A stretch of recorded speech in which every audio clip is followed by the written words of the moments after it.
Silk City Hot Sauce. A small batch hot sauce prepared with farm-grown peppers. Rich and vibrant taste, no artificial ingredients, 100% pure goodness. 8 flavors from mild to wild. The sweet and spicy Mango Madness. The green jalapeno sauce called Aztec Attack. The Dragon features fire-roasted peppers and pure Vermont maple syrup. Killer hot sauces for the true hot sauce fanatic. A blend of ghost peppers, habanero peppers, honey, and garlic, and more. You gotta see the bottles, too. Each flavor has original comic book artwork. You gotta see them. Go to silkcityhotsauce.com. silkcityhotsauce.com. Enter promo code ED, ED, to save 15%, and you'll also receive a free bottle of hot sauce. If you find yourself in need of legal representation, it can be a very stressful time in your life. In my career, I have dealt with thousands of lawyers, I've dealt with thousands of law firms, and I can confidently recommend to you Keith M. Davidson at kmdlaw.com. Available 24 hours, 7 days a week. Just log into kmdlaw.com. That's kmdlaw.com. Or you can call toll-free 833-4KMD-LAW. That's 833-4KMD-LAW. Personal injury, wrongful death, STDs, sexual assault, car accidents. They handle it all efficiently and professionally. It doesn't matter how imposing the opposition may be, because the team at kmdlaw.com are battle-tested and fierce. They will not stop until justice prevails. Go to kmdlaw.com or call toll-free 833-4KMD-LAW. If you're in for the fight of your life, stop screwing around and contact KMD Law. The Opperman Report is brought to you by Aquadam.net. You can give them a call at 707-764-2119. A flooded home is never easy to deal with. You're left with the mess to clean up, the insurance companies to deal with, and not to mention all the memories, the precious memories that are lost in the flood. You can never replace those. And Aquadam can be a tool in your arsenal to protect your home and property from the floodwaters. The cofferdam is filled with water to control water and is reusable as long as it's taken care of. It can protect your home or business from rising floodwaters like a dam, but without the beavers. It can also be used in construction. If you need an area to be dewatered, an Aquadam can do the job. And Aquadam was used at SeaWorld in Orlando for the Mako roller coaster ride during the coaster's construction by dewatering the work area. And Aquadam is now dewatering the work area at San Antonio SeaWorld for their newest roller coaster ride. And Aquadam has been used in many construction projects all around the U.S. and all around the world. Now give Aquadam a call, 707-764-2119. You can look them up online at aquadam.net. You can find them on Facebook at Aquadam Inc. You call them up, you email them, you tell them Ed Opperman sent you, and they're going to take 10% off the price. Aquadam.net, 707-764-2119. It's the Opperman Report. Join digital forensic investigator and PI Ed Opperman for an in-depth discussion of conspiracy theories, strategy of New World Order resistance, high-profile court cases in the news, and interviews with expert guests and authors on these topics and more. It's the Opperman Report. And now, here is investigator Ed Opperman. Okay, welcome to the Opperman Report. I'm your host, Private Investigator Ed Opperman. You can find me at Opperman Investigations and Digital Forensic Consulting. You can reach me there at oppermaninvestigations@gmail.com, or you can go to my website, emailrevealer.com. If you like our show, be sure and check out our Patreon. Go to Opperman Report Patreon, get all kind of exclusive content, but also a lot of free content, too, at the Patreon, too, so check that out. And then, of course, all of our archives are free. You go to Spreaker.com, and you find all of our archives for free. And there's a chat room, and you get an email notification anytime we put up new content. Our guest today is a welcome surprise. Michael Benson is a prolific true crime author. He's written a book called The Wicked King Wicker, The Son of Sam Siege Upon New York City. And we've just been chatting off the air, and he knows a lot of the stuff that the average guy doesn't know about the Son of Sam case. So I'm really impressed right off the bat. We didn't even start the interview yet. And he's a brand new grandpa. He just had a little grandbaby, not even 10 days old. Grandson. God bless. What's his name? Wyatt Stormborn David Dobson. Get out of here. That's so cool. Blizzard, so. He's going to be a cool kid, man. That's for sure. Michael Benson. Tell us about yourself. Who is Michael Benson? Well, my true crime career has an origin story. I was sort of drafted into the position rather than a volunteer. When I was 9 years old, my babysitter and a friend of hers from down the road went swimming in a swimming hole behind my house. We lived on a dirt road in the middle of nowhere, a rural Monroe County, south of Rochester, New York. And they didn't come back.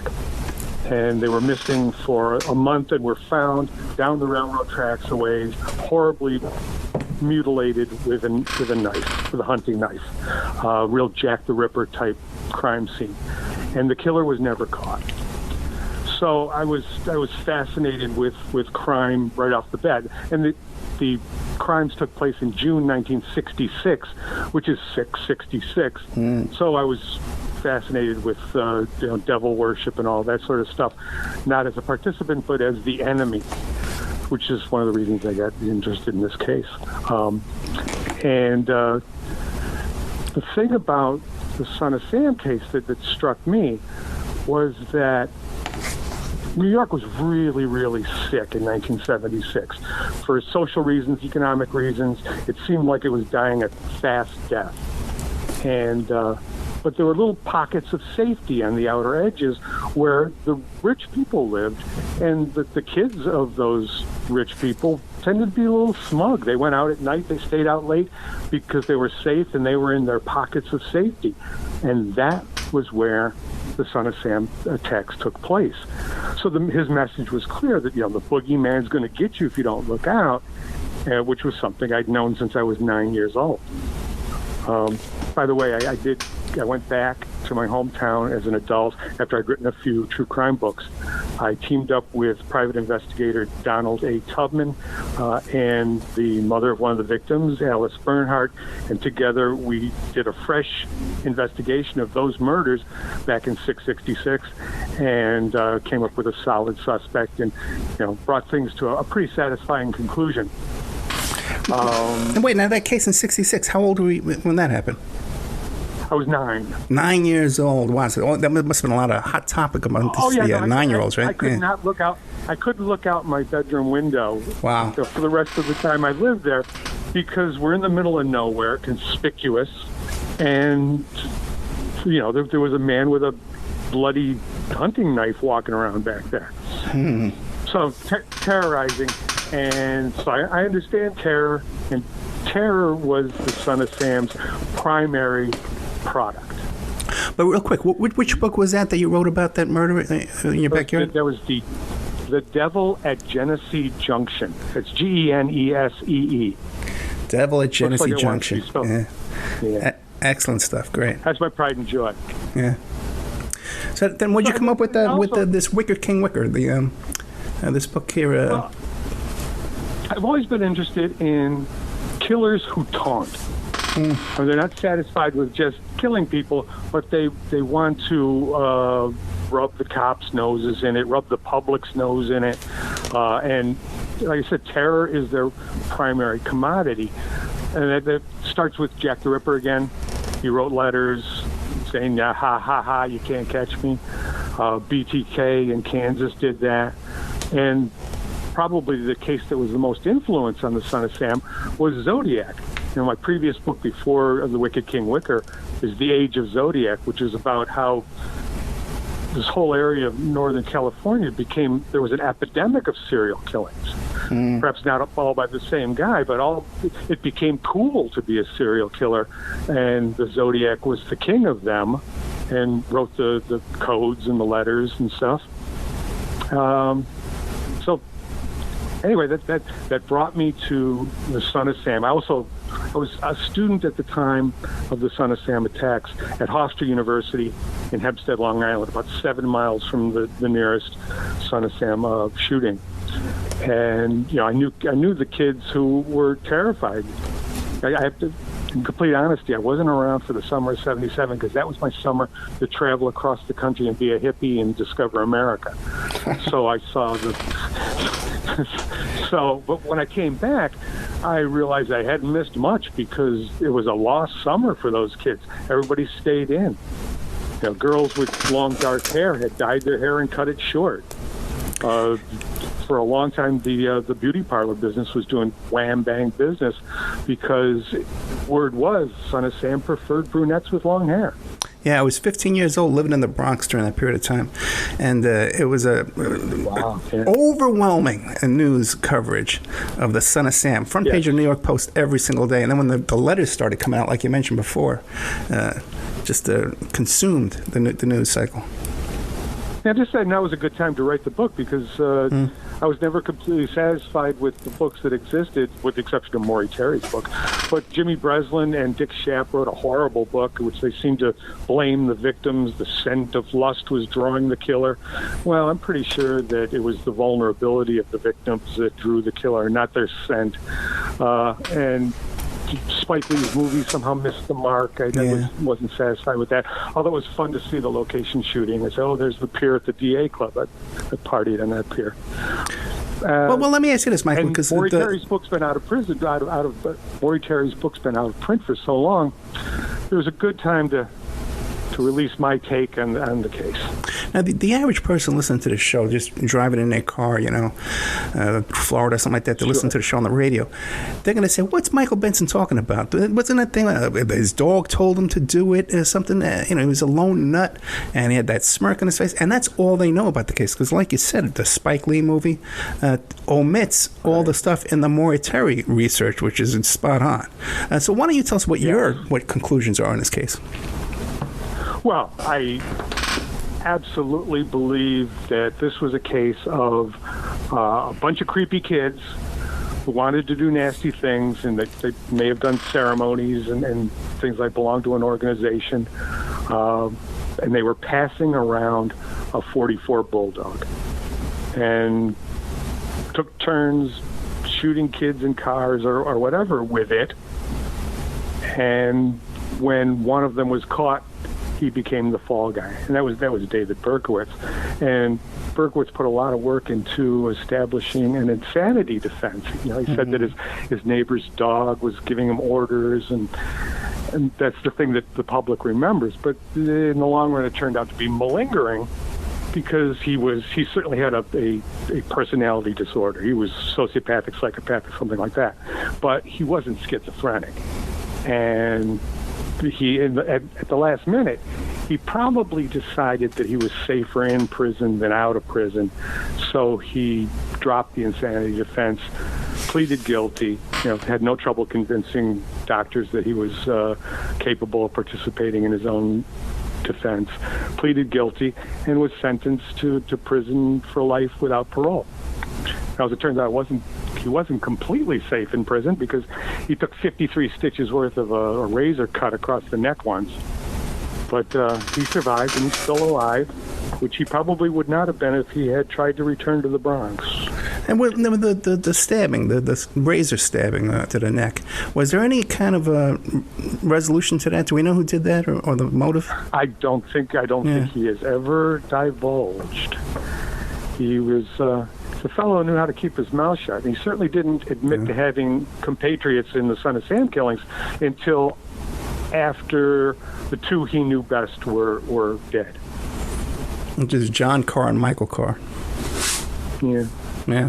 Now, off the air, we were talking, there was some incidents that preceded the whole Son of Sam saga. Yes. And that we did. Because a lot of people are totally unaware of that. Go ahead.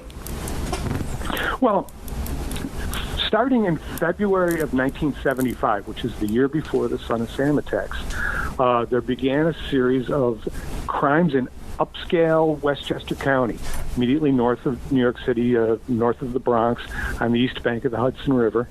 And someone using an air gun was firing steel-tipped, feather-ended darts through ground floor windows at women. The shooter always aimed high, perhaps at the eyes, and injured 23 women in the head or upper torso in a variety of towns, including Yonkers. And experts said that the shooter was probably a peeping Tom, a voyeur, who took his sickness to the next level. And he was called Dart Man at the time. And obviously, terror was the result. Women didn't keep the blinds open. They put the lights out while they were washing the dishes so they couldn't be seen from the outside. But the thing that makes it important here is that soon after the Dart Man attacks stopped, the Son of Sam attacks began. So it's like Dartman took it up a notch. Now, did you ever? I've heard people say there's a connection between Dartman and the Son of Sam cult. Did you come up with any conclusion on that? That there's a specific connection? Well, the connection is geographical and chronological. Berkowitz denied being Dartman, but it doesn't mean that one of his friends who they had the sacrificing dogs in Untermeyer Park wasn't Dartman. It would seem like that kind of a sustained terror campaign has all the earmarks of being these guys. Yeah. And perhaps at least one woman. But then the first Son of Sam attack takes place in July of 1976. Donna Loria and her friend Jody Valenti, and they're parked in front of Donna's apartment building on Buer Avenue in the Pelham Bay section of the Bronx. And Donna's killed in the attack, and Jody's wounded. And the NYPD chalks it up as a mafia vendetta. Another thing I talk about in the book is that there were about 1,500 murders in 1976 in New York City. To capture the headlines and keep them by only committing 8 attacks is just phenomenal work. And that Son of Sam knew his public relations. I say his with quotation marks around it. But it was profiling his words. They thought that Donna's dad must be in the mafia. And the thing that they noticed right away was that the bullets were .44 caliber, which was very rare. And the next shooting took place in October 76, 2:30 in the morning, and it's Carl De Niro and Rosemary Keenan in a blue Volkswagen Beetle. And Carl takes a shot to the head. Rosemary's uninjured. And he ends up in the hospital for a month. They have to put a steel plate in his head. And Rosemary's dad is a detective in the NYPD, and he is on the case from then on. But no connections made between the two cases. They realize that there's two, case in the Bronx and a case way out in Queens with a .44 caliber gun. Not much to go on. Yeah, I've actually had Carl De Niro on the show. You can go back and find him in the archives on Spreaker. And he tells us about how the cops thought, because he had long hair, they thought he was like selling drugs or something. Well, the other thing was, he was, for reasons that aren't clear, Rosemary's behind the wheel and he's in the passenger seat, even though it's his car. I wonder why. So actually the shooter thinks that the long-haired person in the passenger seat is the woman, and that's where he aimed it. Now, the next attack is November 1976, about 4 weeks later, in Floral Park, Queens, just north of Belmont Park, where they hold the Belmont Stakes. And it's Joanne Lamino and Donna DeMasi, 2 teenage girls. They've just gotten back from the city where they saw a movie. They had to take the subway all the way to the end of the subway and then a bus from there. I think none of these attacks are anywhere near Manhattan, which is... they spot a guy as they're walking home from the bus stop who hides behind a telephone pole, which strikes them as just bizarre because you can see him sticking out the sides, but he's trying to be still and invisible. And then he approaches them just as they get to the house, and they say he's slender, 150 pounds soaking wet, long light brown hair parted on the side, distinctly not David Berkowitz. He starts to ask them for directions or something. He kind of mumbles, and then he pulls out a gun and shoots. And Donna DeMasi's shot in the neck, and Joanne Lamino in the spine, and she's paralyzed. So, and witnesses look out the window, and they see the same slender fellow with long, light-colored hair, and 3 .44 shell casings are found at the scene. From there, the shootings moved to the winter of 1977, January 1977, again after midnight. Really, really cold outside, 5 degrees, face-numbing wind, and it's at the plaza of the Long Island Railroad Station in Forest Hills, which is one of the nicest neighborhoods in the entire city of New York. And the plaza is the only part of the city that's really well lit.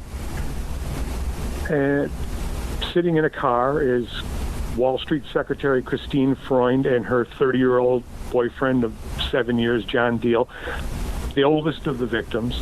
They're in a 76 blue Pontiac Firebird.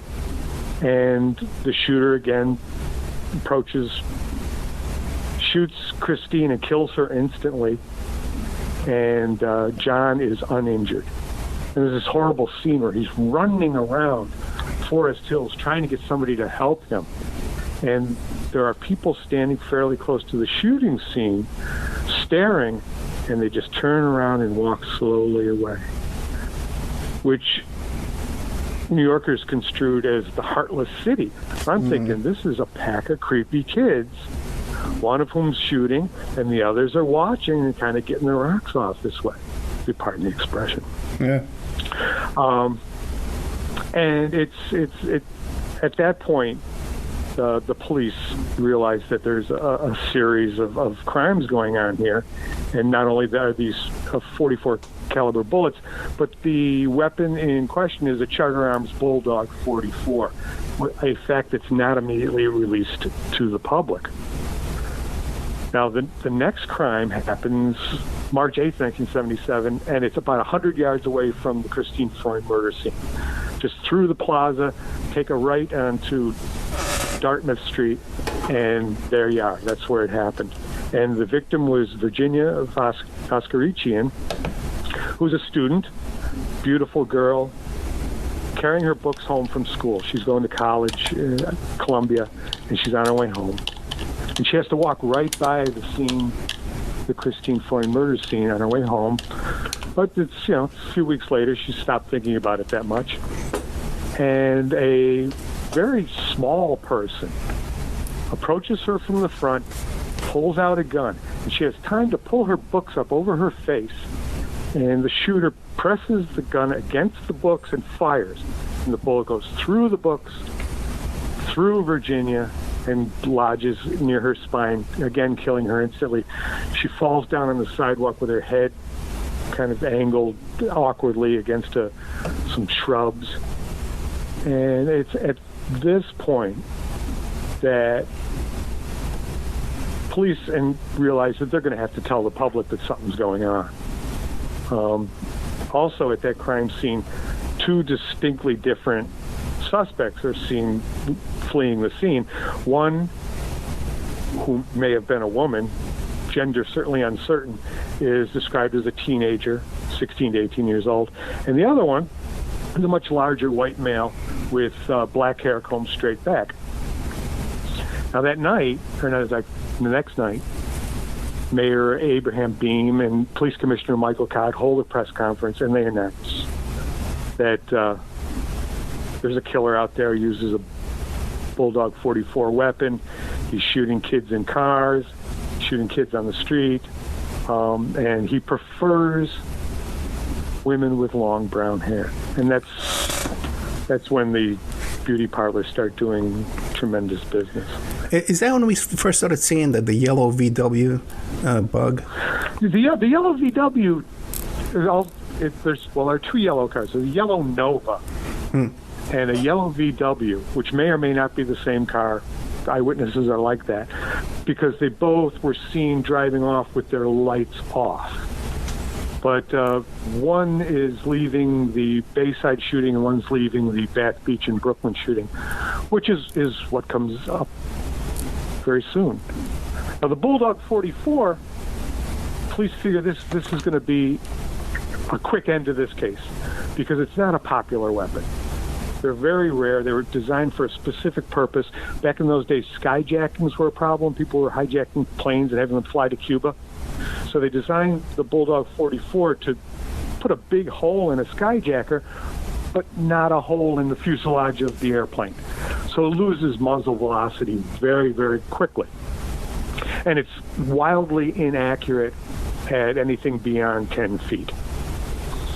For example, at the Floral Park Queens shooting, not only were the two girls shot, but there was a shot that hit the house, about 10 feet away. The kick on the gun was tremendous. And after shooting 2-3 times in a row, the aim was inevitably off. Now, the next shooting, the aim was not off.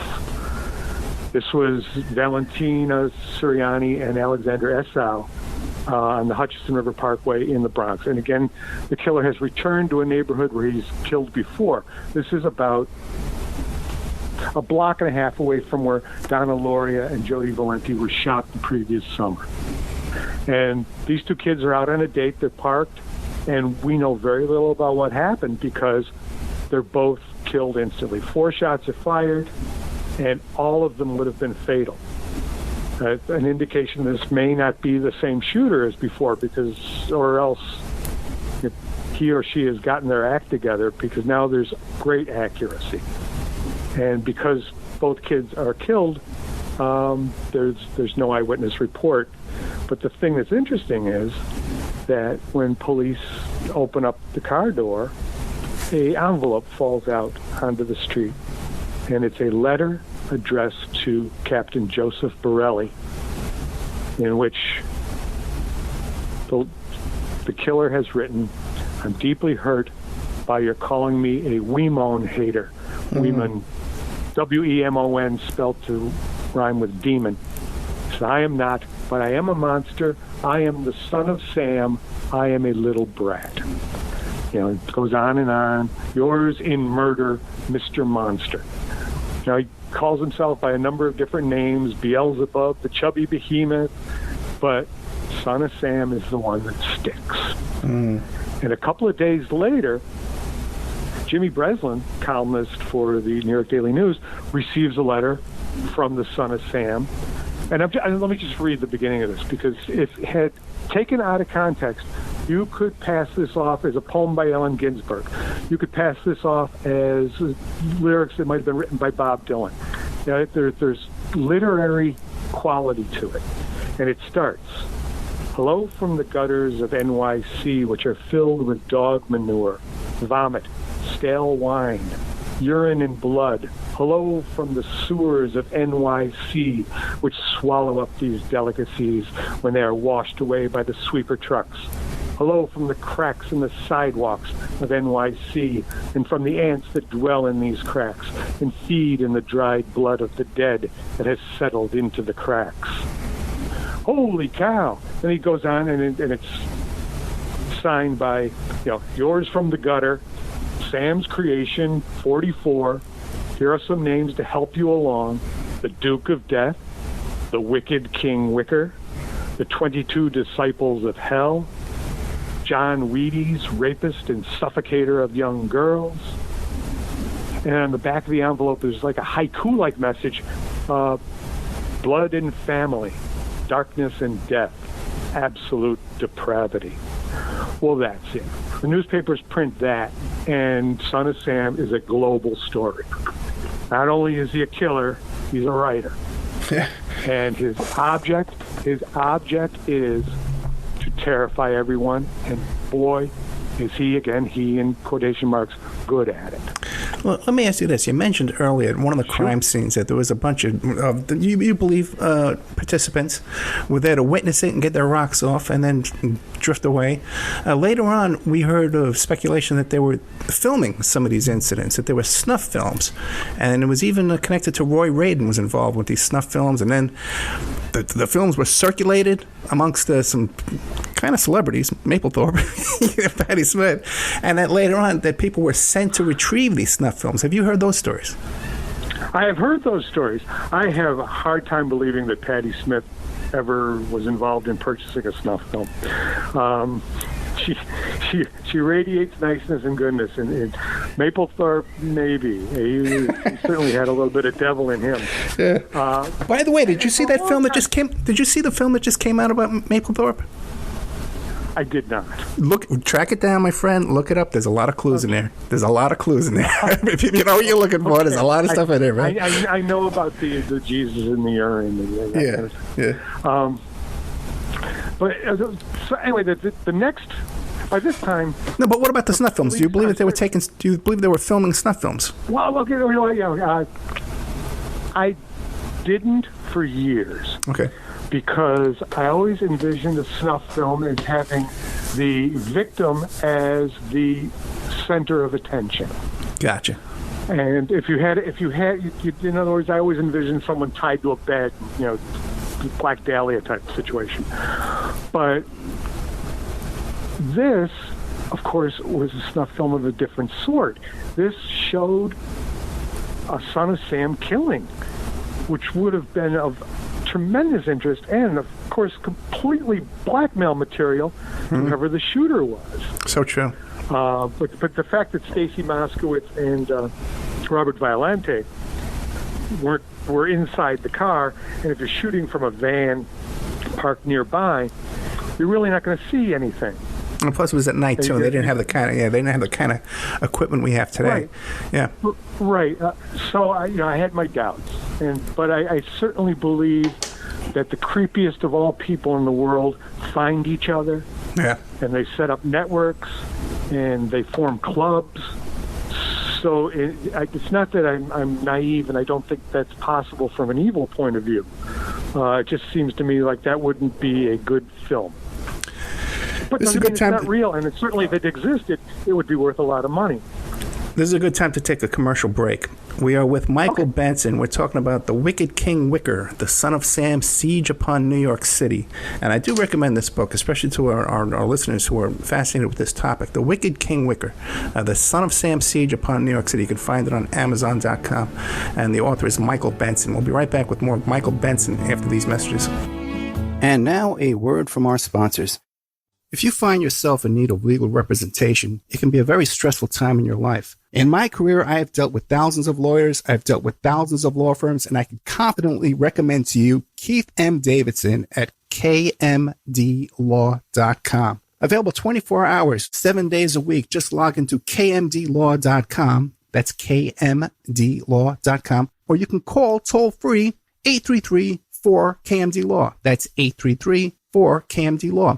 Personal injury, wrongful death, STDs, sexual assault, car accidents. They handle it all efficiently and professionally. It doesn't matter how imposing the opposition may be, because the team at kmdlaw.com are battle-tested and fierce. They will not stop until justice prevails. Go to kmdlaw.com or call toll-free 833-4KMD-LAW. If you're in for the fight of your life, stop screwing around and contact KMD Law. Are you ready to change your life, but don't know how to start? Is your stress and worries keeping you awake at night? Have you been battling grief, anxiety, or depression all alone? Have you lost touch with your own sense of being or spirituality? Soul Free Therapies offers professional and affordable live video streaming counseling and coaching services from the comfort of your own home. Sessions offered in English, Spanish, and Portuguese. Go to our website at www.soul-free.com and book your first session today.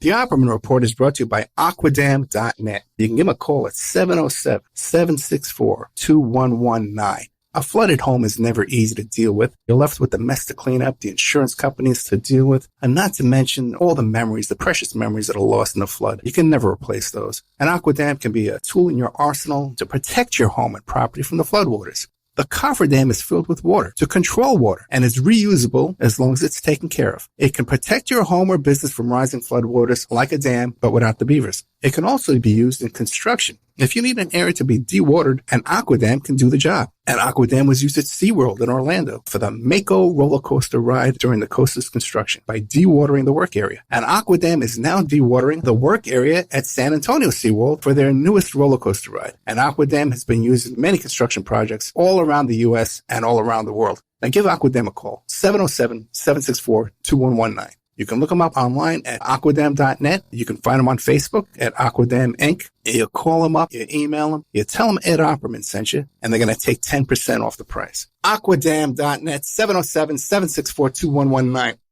Emailrevealer.com. People ask me all the time, hey Ed, are you still a private investigator? I sure am. Go to emailrevealer.com. We handle adoption investigations, infidelity investigations, where you give us your spouse's email address. We trace it back to online dating websites, catch them cheating online. Email tracing, locate or identify somebody from as little as an anonymous email address. Someone owe you money? Back child support? We can find that deadbeat, locate his hidden assets, locate his hidden bank accounts, find his current place of employment, and even assist you in obtaining a judgment and recover that judgment for you.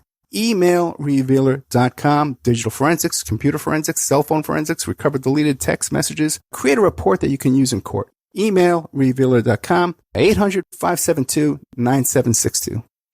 Silk City Hot Sauce. A small batch hot sauce prepared with farm-grown peppers. Rich and vibrant taste, no artificial ingredients, 100% pure goodness. 8 flavors from mild to wild. The sweet and spicy Mango Madness, the green jalapeno sauce called Aztec Attack. The Dragon features fire-roasted peppers and pure Vermont maple syrup.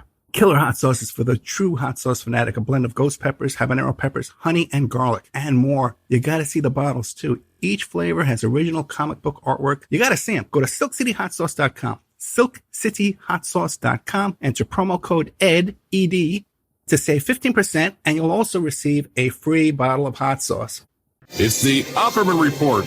And now, here is investigator Ed Opperman. Okay, welcome back. Welcome back to the Opperman Report. I'm your host, private investigator Ed Opperman. We're talking to Michael Benson, the Wicked King Wicker, the son of Sam, siege upon New York City. But check out this guy's, what do you call that? His repertoire over there on Amazon. Age of Zodiac, The Devil, Genesee, Junction. Bunch of true crime books. You got to check this guy out. He definitely knows his stuff. So what about you were telling me off the air about that there was a whole series of dog mutilations going on, animal sacrifices. Well, yeah. Not only did David Berkowitz say that a dog was instructing him to kill when he was putting together his insanity defense, but he had actually shot a couple of dogs. He shot Sam Carr's dog Harvey, wounded it, and he also shot another neighbor's dog and killed it. So, which was pretty interesting because bad things were happening to dogs up in upstate New York at that time. There's evidence that a systemic campaign against dogs was going on in Orange County at the time of the Son of Sam attacks.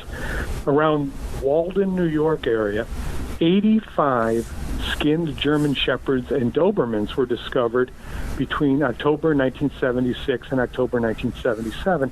And there were also evidences of other animal sacrifices in Untermeyer Park, which is just north of Yonkers, where Berkowitz and his creepy friends used to go and have black masses.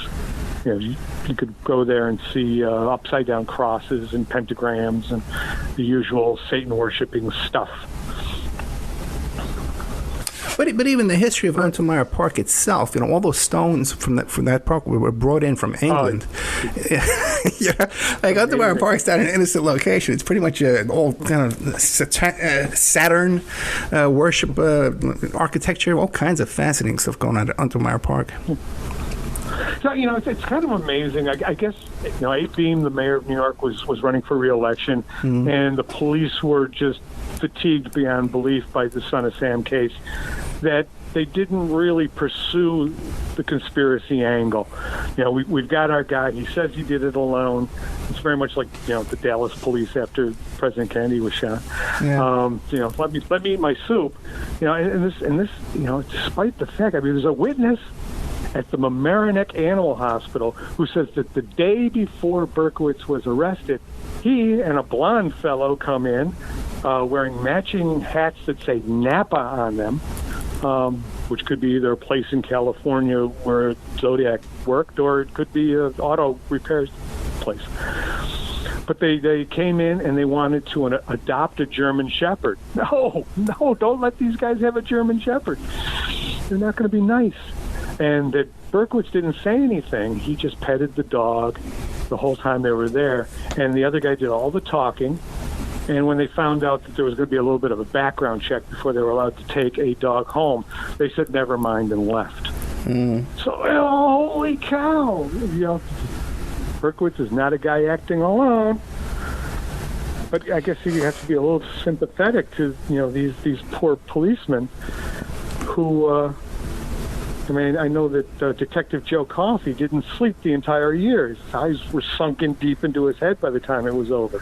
He was acting, peculiarly. Well, let me ask you this, though, because, Sure. the popular portrayal of Berkowitz is kind of a working-class guy, didn't have a lot of connections and stuff like that. But what about, these guys were hanging out at Studio 54, right? Like, they had some kind of connections. There's a lot of stories about Roy Cohen, Steve Rubell, being around these characters. Did you come up with anything there? Roy Radin was a significant character. Investigating the process and the name of the organization and the various showbiz people who may have been connected to that, it wasn't really my beat. Okay. Maury Terry, in his book The Ultimate Evil, does all of that justice. And I would recommend that, it's been out of print for many years. I tried to dig up a copy if you can. You can probably get one on eBay. It's worth it. The Son of Sam attacks only take up the first part about the book, and then it becomes a conspiracy theory that takes you all the way from Brooklyn and the final Son of Sam attack to Northern California and the Zodiac to Los Angeles and the Manson family. And it's called The Ultimate Evil, and it will keep you up at night. The crime scene that I have gone to most over the years is the one fairly close to my house, which is Bath Beach, Brooklyn. The police had Operation Omega in place, and they were going to close off the bridges, and they were going to put in roadblocks, and they were going to track this guy. The second that somebody shouted Code 44 into the police phone, it would go into operation. All you had to do to avoid Operation Omega was to switch boroughs. And then the final Son of Sam attack is in South Brooklyn, a good 13 miles from the nearest other one. And it was Robert Violente and Stacy Moskowitz. And Stacy was killed, and Robert was blinded by the attack. And the interesting thing here is that, again, two distinct suspects are seen. Chubby guy with black hair and a guy with long, lighter hair who escapes in a panic in a yellow VW with its lights out. And the guy with the black hair leaves in his Galaxy, which has just been ticketed for parking too close to a fire hydrant. And it's that ticket that ends up leading police to Berkowitz, although it should have happened quicker. The policeman who wrote the ticket, a few minutes later, had to respond to the shooting on the other side of the playground. And I guess that's the way adrenaline works, is that by the time he was done dealing with the crime scene, he had forgotten that he had given a ticket out. In fact, they asked him, did you give out any tickets? He said no. He had to go through a box and go through all the tickets before they found it. And Berkowitz had paid it immediately so that it wouldn't be of note. But again, two different cars, two different killers, but police tried to convince. There was a witness, and I suspect this witness is invented, perhaps by the press in conjunction with the NYPD. There was a guy in the playground that night who said he saw a man pull off his cheap blonde wig as he was leaving. And I'm going, I don't think so. I think that's what the police want the public to believe, that all of these dark hair reports and all these blonde reports are actually the same person, which they are not. So how did the cops finally land on through the parking ticket? But didn't they also call up John Carr's daughter who answered the phone? Oh, yeah. Sam Carr's daughter. Yeah, Sam Carr. Berkowitz is setting fires in his neighborhood in Yonkers. He sets a fire in front of the door of his downstairs neighbor. He throws a Molotov cocktail at one of his neighbor's houses. He's been shooting dogs. And he's already a suspect because he's the weirdo that the people who have been attacked have in common. Yeah, we used to have a tenant named David Berkowitz. David Berkowitz! He's a suspect.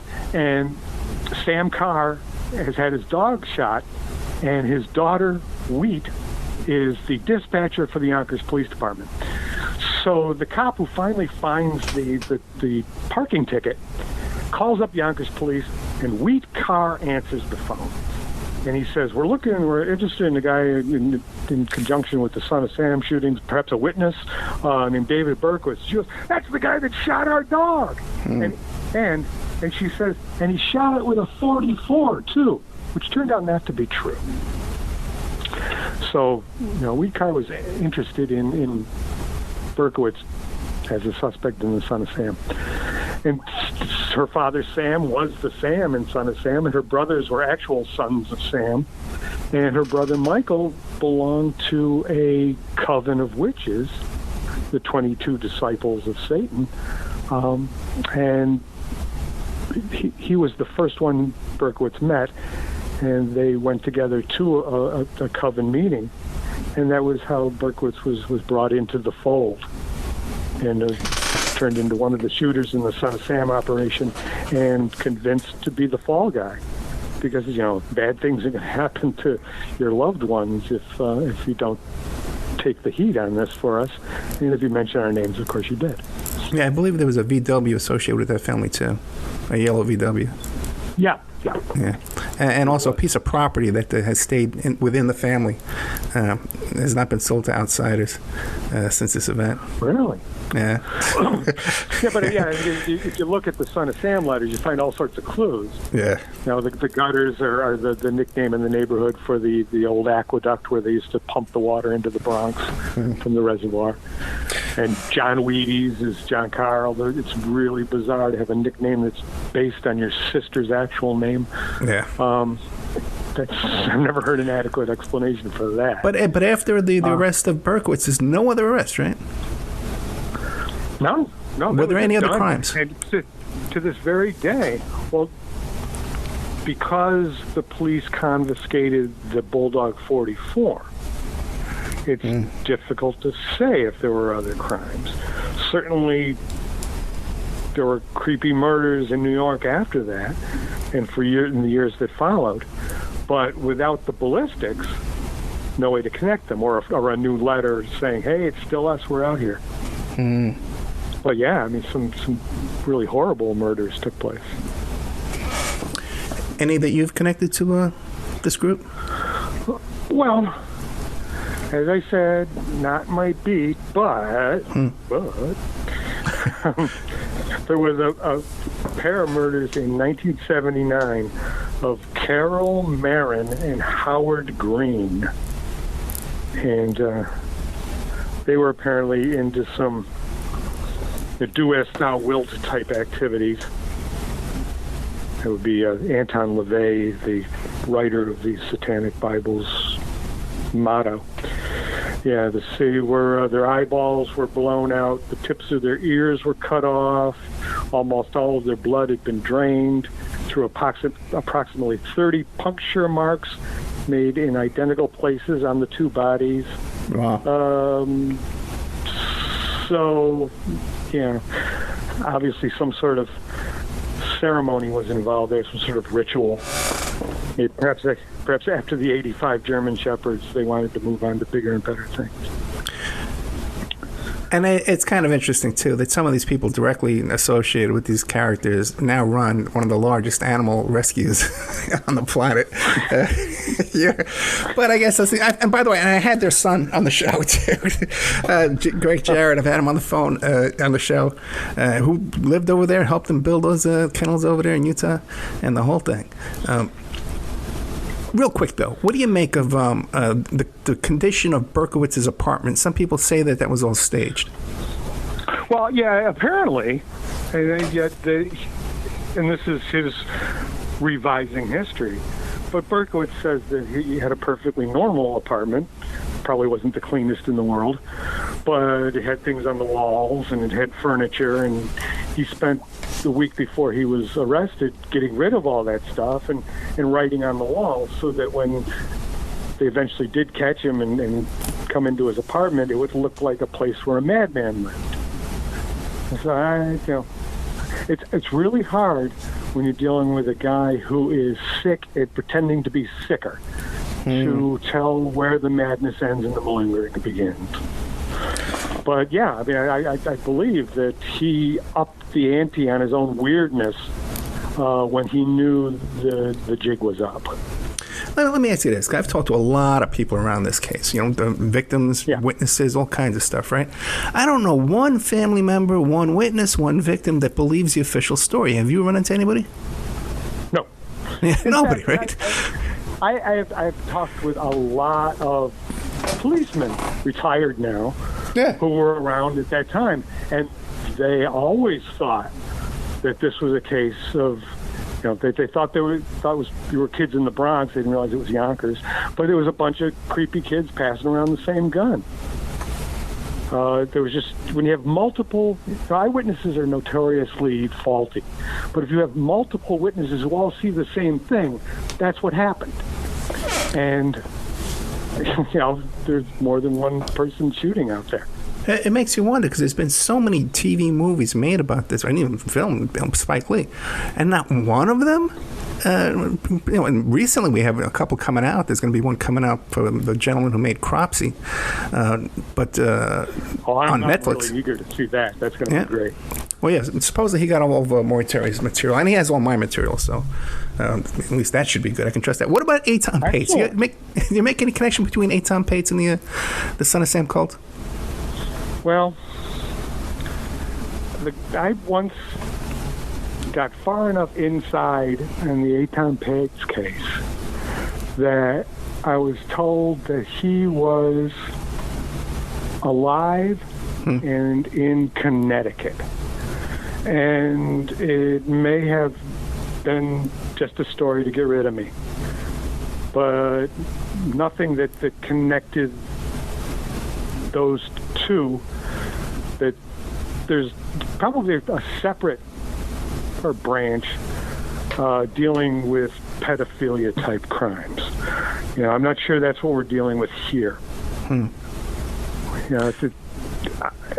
People who are into hurting and abusing children are a different breed. Even amongst the most evil people, they're going to hurt the ones that they're sexually attracted to. And for most people, those are adults. So, pedophiles tend to be a different crowd. And they stick together, and they don't necessarily mix. So my guess would be tangential if there's a connection. Michael Benson, the book is The Wicked King Wicker, The Son of Sam, Siege Upon New York City. Michael, what do you want to leave us with? Well, got like 1 minute. I want people to know that New York came back. Yeah. That years after The Son of Sam was over, New York came back. They were down to like only 200 murders per year in a city of 8 million, one of the safest cities in the world. And the pandemic's taken a hit on us, but we'll come back again. And that sick, moribund city that's depicted in my book, that's a thing of the past. Amen. Michael Benson, and once again, The Wicked King Wicker, The Son of Sam, Siege Upon New York City.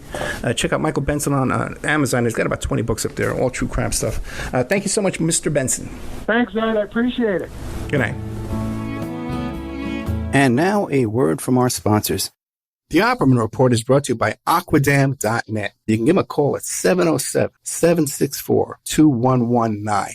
A flooded home is never easy to deal with. You're left with the mess to clean up, the insurance companies to deal with, and not to mention all the memories, the precious memories that are lost in the flood. You can never replace those. And Aquadam can be a tool in your arsenal to protect your home and property from the floodwaters. The cofferdam is filled with water to control water and is reusable as long as it's taken care of. It can protect your home or business from rising floodwaters like a dam, but without the beavers. It can also be used in construction. If you need an area to be dewatered, an Aquadam can do the job. An Aquadam was used at SeaWorld in Orlando for the Mako roller coaster ride during the coaster's construction by dewatering the work area. An Aquadam is now dewatering the work area at San Antonio SeaWorld for their newest roller coaster ride. An Aquadam has been used in many construction projects all around the U.S. and all around the world. Now give Aquadam a call, 707-764-2119. You can look them up online at aquadam.net. You can find them on Facebook at Aquadam Inc. You call them up, you email them, you tell them Ed Opperman sent you, and they're going to take 10% off the price. Aquadam.net, 707-764-2119.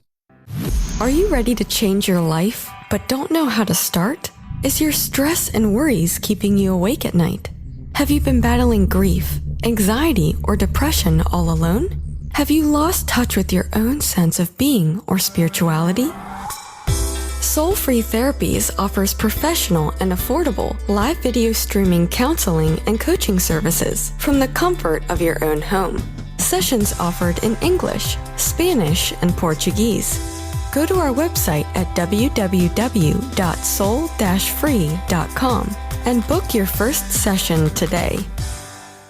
If you find yourself in need of legal representation, it can be a very stressful time in your life. In my career, I have dealt with thousands of lawyers, I've dealt with thousands of law firms, and I can confidently recommend to you Keith M. Davidson at kmdlaw.com.